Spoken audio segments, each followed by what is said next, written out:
జంగారెడ్డిగూడెం ప్రభుత్వ నూరు పడకల ఆసుపత్రి నందు డయాలసిస్ విభాగం నందు పనిచేసిన వైద్యులు సుధాకర్ చే వైద్య సేవలు అందించాలని డయాలసిస్ బాధితులు బాధిత కుటుంబీకులు కోరుతున్నారు.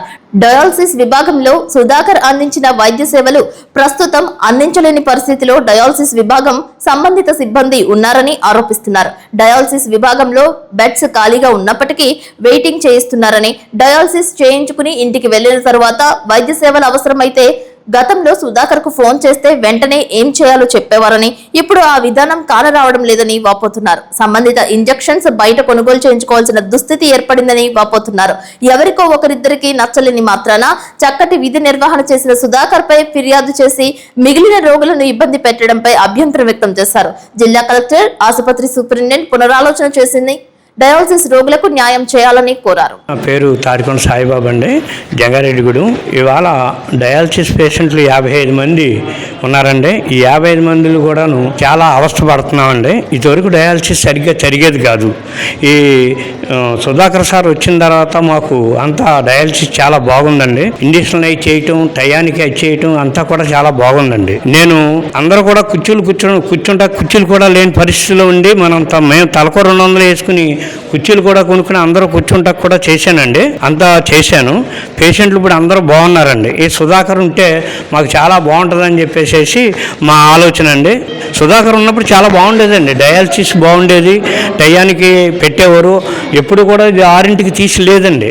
6ంటికి డయాలసిస్ ఓపెన్ చేయటం, అందరికీ పేషెంట్లు కేకేయడం, ప్రతి పేషెంట్ దగ్గరికి వెళ్ళడం, ఎలా ఉన్నది ఏంటి అని అడిగి సుధాకర్ గారు అడిగేవారండి.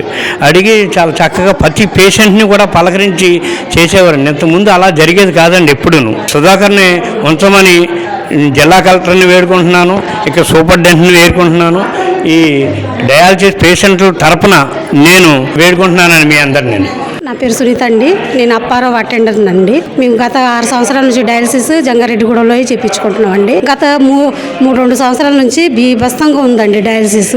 సుధాకర్ సార్ వచ్చినప్పటి నుంచి బాగుందండి డయాలసిస్. మాకి అసలు మేము మా కంప్లైంట్లు మేము కలెక్టర్ గారి దగ్గరగా ఎన్నిపిత్తాకి వెళ్ళినా కూడా తీసుకోవట్లేదండి. మాకు అక్కడ ఇక్కడ వాళ్ళు వేరే వాళ్ళు ఇచ్చినప్పుడు వాళ్ళు తీసుకుంటున్నారు, మావి తీసుకోవట్లేదు. నిజ నిర్ధారణ చేయకుండా సార్ని తొలగిద్దాం అంటున్నారు. సుధాకర్ సార్ ఉన్నప్పుడు బ్లడ్ ఇంజక్షన్లు చేస్తారండి. యూనిట్కి టైంకి వచ్చి టైంకి ఓపెన్ చేస్తారండి. అసలు ఎంత సైలెన్స్ అంటే ఎలా ఉంటుందంటే డయాలసిస్ అంటే కార్పొరేట్ హాస్పిటల్లో ఉన్నట్టు ఉంటుంది డయాలసిస్. కానీ ఇప్పుడు సార్ లేనప్పుడైతే మన ఇష్టం సార్ వచ్చినప్పుడు చేసినట్టు చేస్తున్నారండి. ఒక అటెండరు ఇచ్చిన కేసు వల్ల ఒక పేషెంట్ పెట్టిన కేసు వల్ల నానా బాధలు పడుతున్నామండి. ఈ 4 నెలల నుంచి తన తప్పు లేకుండా కూడా తను శిక్షిద్దామని చూస్తున్నారండి. ఆచంటి శ్రీదేవి అండి. మేము స్టార్టింగ్ నుంచి చేయించుకుంటున్నామండి ఇక్కడ డయాలసిస్. మాకు డయాలసిస్ 9 సంవత్సరాలు పట్టండి.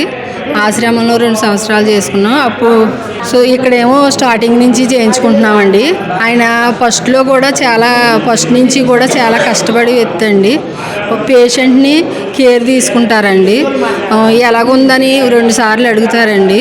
పెట్టే కాడ చేసే కాడ బాగా చేస్తారండి. డాక్టర్ బాగోకపోతే ఒంట్లోనూ చూపించుకోమని పలానా సలహా ఇస్తారండి. సాయంత్రం మాటలు ఎప్పుడన్నా ఆవేశం వస్తే ఫోన్ చేస్తే ఇంజక్షన్ చెప్తారండి.